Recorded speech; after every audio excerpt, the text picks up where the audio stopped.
Hey guys, what's up? It's Dex here, and I know it's been over a year since I last uploaded, but hopefully for the remainder of this year, I will upload some stuff. I can't promise too much, but at least for now, enjoy this April Fool's video, the what if Yamcha became a Saiyan. Our story begins in the middle of the 22nd World Tournament, aka the Tien Saga.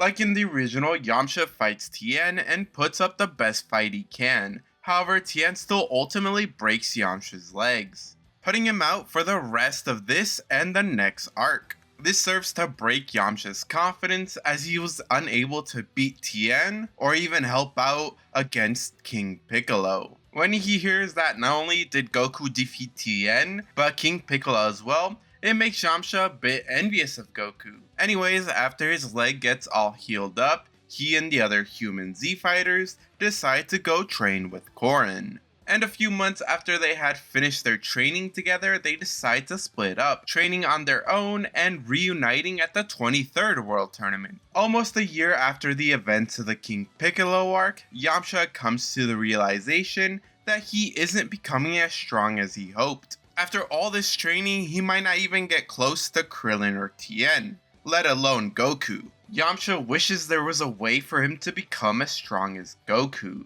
Wait a minute, wish? That's it, the Desert Bandit then remembers about the Dragon Balls. He could wish on the Dragon Balls to get stronger. At first he waves off the idea as it would be him taking the easy way out. However, he justifies it to himself, thinking that if he was able to increase his power enough to defeat a threat like Piccolo, it shouldn't matter. If he was a little bit stronger, then his leg wouldn't have gotten broken, or his friends wouldn't have been killed. So he heads off to Capsule Corp, where he asks Bulma for the Dragon Radar. Of course, Bulma is pissed at him, yelling at Yamcha for leaving her to train without even calling her once in the past few months. And now all of a sudden he comes to visit her because he wants something? Yamcha apologizes to her and says that he wants to use her Dragon Balls to get a present for her. While Bulma can tell that he's lying about what the wish is actually about, she does agree to give him the radar after Yamcha promises to spend more time with her once he wins the next tournament.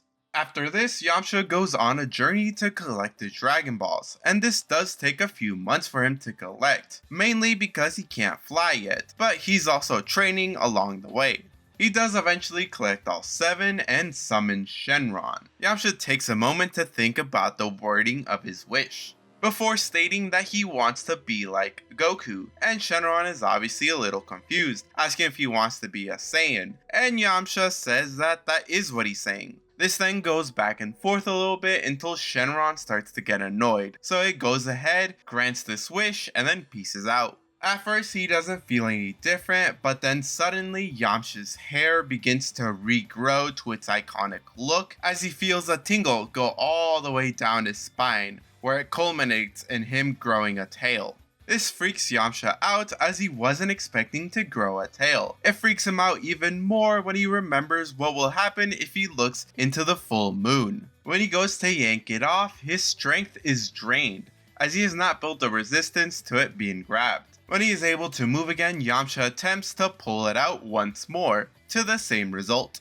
Knowing he can't do it himself, Yamcha decides it'd probably be better for him to keep it, at least for now. As long as he doesn't look at the full moon, he'll be fine, right? Additionally to the hair and tail growth, he also gets an overwhelmingly huge urge to get stronger. He doesn't know what's causing it, but he wants to put it to use as soon as possible. So after using what money he has left, he buys a present for Bulma and returns the radar, before he goes off to train for the 1 year and some months left.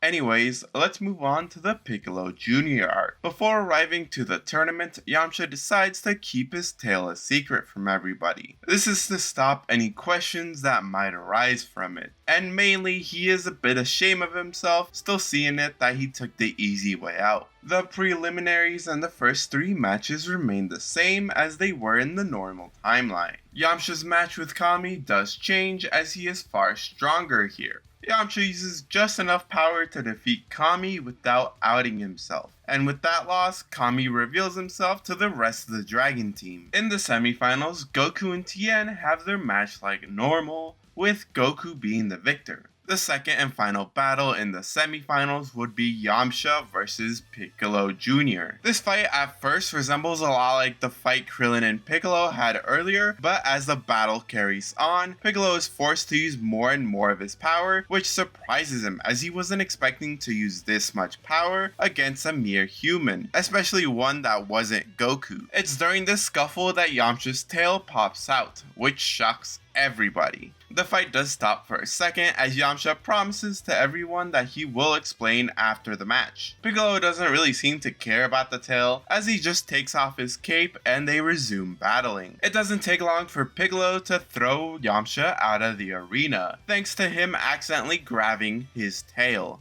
Because of the loss, Yamcha now has to explain why he suddenly has a tail. At first, he thinks of lying, but he can't really come up with any good lies. So the truth it is. Roshi, Goku, Krillin, and Tien are all disappointed to hear that Yamcha would use the Dragon Balls to gain power rather than training for it himself. However, Launch steps in, saying that whether what he did was right or wrong doesn't matter right now. At least him gaining that power let them see some of Piccolo's true power. And they all now know that Goku's the only one who can stand a chance against Piccolo. This time around, Goku has a bigger advantage as he now has a better understanding of Piccolo's power. Not to mention the fact that he no longer has to worry about getting Kami out of Piccolo. It would still be a close fight, it just wouldn't have gotten to the point that it did in the original. So, eventually, Goku beats Piccolo and becomes the world champion.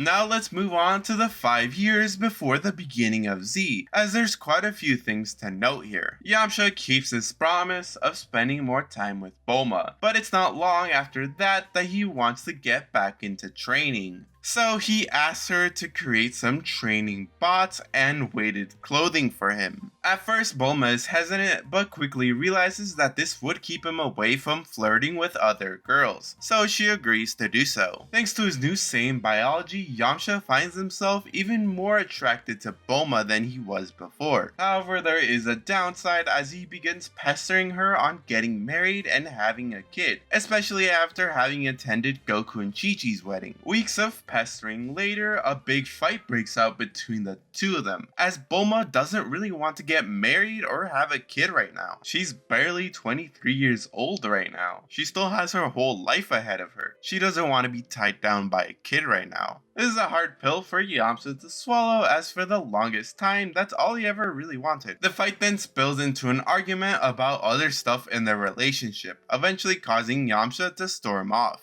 A few days later, Poor finds them back at their old hideout, seemingly still lost in his own thoughts. When questioned why he came back here, the Saiyan responds that the desert scenery has always allowed him to empty his head. Because of his fight with Bulma, it made him realize something about himself and their relationship. While he does love Bulma, deep down he has always known that he isn't truly happy with her, as there's always been problems between them, one of which was the whole marriage and family thing. While Bulma may change her mind later, it's not something he can wait and hope on. That's why he's always hanging around other girls, which he himself admits is wrong and is no excuse for his actions. That's why he's decided to break up with Bulma, as it would be the best for both of them. Puar tries his best to convince Yamcha that there's no way that's true. Both of them are perfect for each other. They're the perfect couple. Yamcha just places a hand on his head, something Puar understands, as he's the one who's seen them fight the most, and apologizes for what he just said. A day later, the two of them return to Capsule Corp, and Yamcha goes through with his decision. The two of them break up, and while things do get messy, they have a relatively good breakup. Well, as good as breakups can be. Since he can no longer stay at Capsule Corp, Yamcha and Puar move back into their old desert hideout. Sometime later, Yamcha has had enough of just moping around and is ready to get back out there and train. He knows if he wants to get much stronger, he's gonna have to go find God. So after gathering their things, Yamcha and Puar set out on foot to find Kami's lookout. It's quickly made apparent to them that while they have met him before, Yamcha never bothered to ask where to find him. It's no big deal to them right now, as Yamcha's confident that he'll find it on his own. Several weeks pass, with the duo coming no closer to finding God's temple. Since things aren't looking so great, they decide to go ask Goku. Something Yamcha didn't really want to do, partly because he wanted Goku to enjoy his time with Chi-Chi.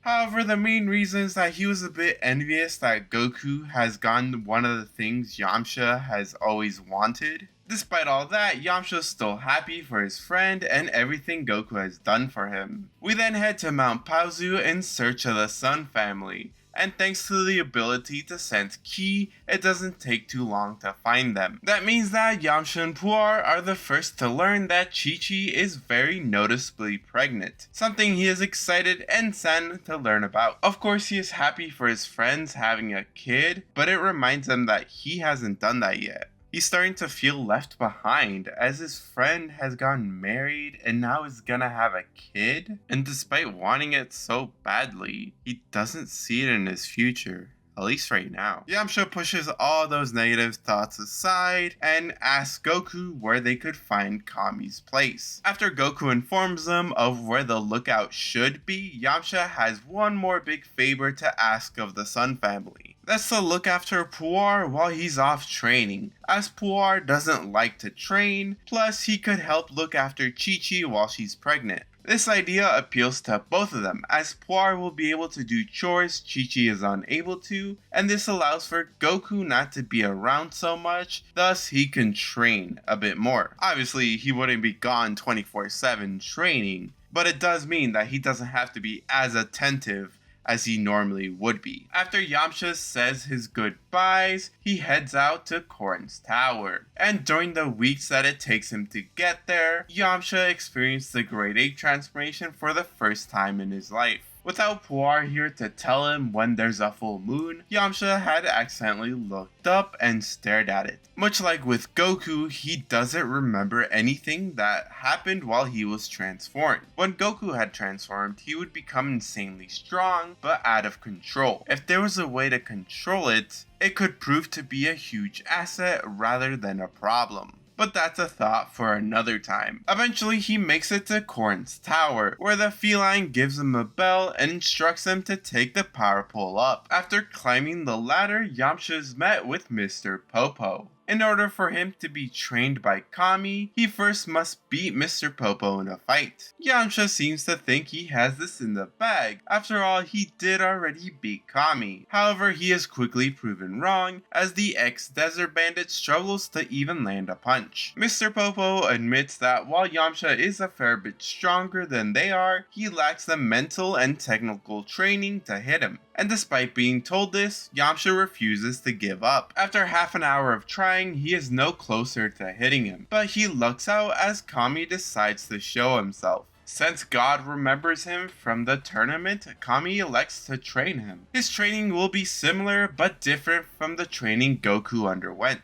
Mr. Popo yanks a few strands of hair from Yamcha's head and tells him to use the rest of their day to get used to the lack of air up here, as tomorrow his training starts. As he was instructed to do so, Yamcha spends the rest of the day exercising, trying to get used to needing less air. From here, Yamcha goes through the training that we see in the filler episodes, such as fighting a clay doll version of himself, which said doll is able to use the exact same moves Yamcha can use. It moves more swiftly and efficiently than Yamcha can. It's during the sparring match that Yamcha learns he can't be distracted in battle, otherwise he may die. Afterwards, Popo sends him back in time with the pendulum room, where he meets Mutaito and a younger version of his master. Yamcha spends a day there learning how to better harness his ki before he's sent a bit further to the invasion of King Piccolo. The desert bandit proves to be stronger than Piccolo by now and would have altered history if he was actually there. Finally, he is sent to Mount Rumble to retrieve the sacred crown. Kami had instructed him to make it back to the lookout without taking the crown off. Each time Yamcha would put the crown on, he would constantly get struck by lightning. And eventually, halfway down the mountain, lightning strikes him again, causing the crown to come off. When he searches for the crown, he finds it nowhere in sight. A thought crosses his mind as he sighs deeply, hoping that he really doesn't have to climb back to the top of the mountain again. After not finding it nearby, he climbs back up, only to find the crown on the pedestal. It takes Yamcha several months to make it back to the lookout with the crown. He had started to predict when the lightning would strike, allowing him to dodge most of the time. Yamcha would have to find caves or bridges in order to sleep or even catch his breath. Stuff like that is the training Yamcha would go through while training with Kami for the next 3 years. Meanwhile, Puar proves to be a great housekeeper, with him doing the tasks that pregnant Chi-Chi would be unable to. He eventually has to take over her duties entirely when Gohan is born, at least until Chi-Chi's capable of doing the work again. Puar does take a liking to the young Gohan, and likewise the boy does to the cat. Whenever Gohan would start crying, Puar would transform into all kinds of things, trying to make him laugh instead. However, in a last case resort that doesn't work,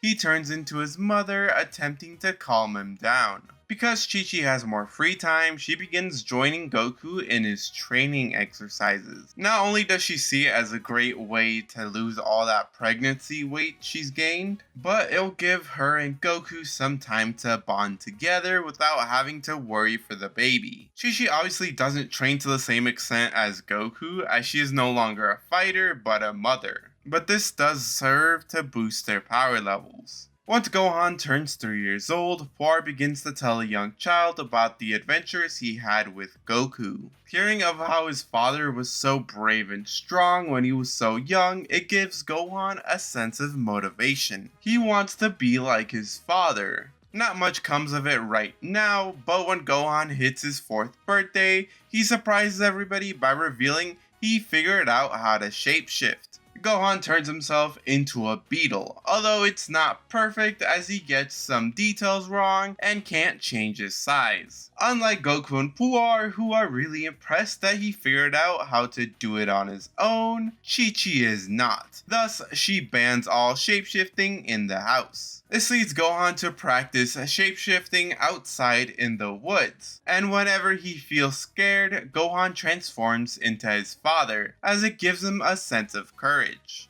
Now, 4 years after the 23rd World Tournament, Yamcha is sitting at the edge of the lookout, thinking about what he should do now that he's finished training with Kami. He could go get Puar and return to having a mundane life, but that sounds so boring. Not something Yamcha would have ever thought sounded boring, as one of his goals was to settle down and become a family guy. After a bit of soul searching, Yamcha decides that he'll train for 1 more year before starting his search for a wife. Once he says his goodbyes, Yamcha leaps off the tower and flies off in a random direction. During the course of this year, Yamcha plans to gain control of the Ozaru form, as this power may be useful one day. Anyways, Yamcha does have a few side adventures during this year, as he saves an old man who would have been killed in a landslide. He then saves a village from being terrorized by these 2 guys, defeats an overly confident martial arts teacher. Yamcha then finds himself on Monster Island, where he's met by a group of park rangers who mistake him for a poacher. After clearing up the misunderstanding, Yamcha decides to stay on the island and help him out for a few months before he decides it's time for him to get going. In the early months of age 760, Piccolo is taken off guard and beamed to a pulp by 3 mysterious figures. These guys then move on to attacking Goku's household. Chi-Chi is able to hold her own against one of the attackers for a bit, but they eventually all team up and beat her to a pulp as she watches them take Gohan. The Dead Zone movie then plays out like it did normally. However, this experience serves to show Piccolo how much stronger Goku has gotten than him, meaning that if Piccolo doesn't intensify his training, he'll be left behind. Also, Goku's kid has an insane amount of hidden power he can make use of. He can't take the kid just yet, as fighting Goku right now wouldn't be ideal for him. As the months pass, the ex-Desert Bandit finds himself back at Kami's house, where he hears about the little reunion they'll be having there soon enough. Yamcha's apprehensive about coming when he hears that Bulma will be there too. After all, the last time they saw each other, the pair had broken up, but it has almost been 5 years since they last saw each other. Thus, Yamcha decides to show up. And that's where we're going to be leaving things off for now. I hope you guys enjoyed this. I certainly enjoyed it. And I know some of you guys would have preferred that Yamcha stayed with Bulma, but after watching a couple of the other what ifs of this exact same topic, they usually do have Bulma and Yamcha staying together. However, I don't think as people they would work out regardless of what race Yamcha became. And while I would have loved to see this version of Trunks or Bra grow up with Gohan, I just don't see that happening, unfortunately. Yeah, originally I was planning on going down the route of Bra being born in this timeline and Yamcha being a daddy's girl, but ultimately I decided it'd be best not to. Instead, I decided to give Gohan shapeshifting powers, because I think that would be pretty funny. Anyways, I've been Dex. I hope you guys enjoyed this. Remember to leave a like, comment, and subscribe, and I'll see you guys later.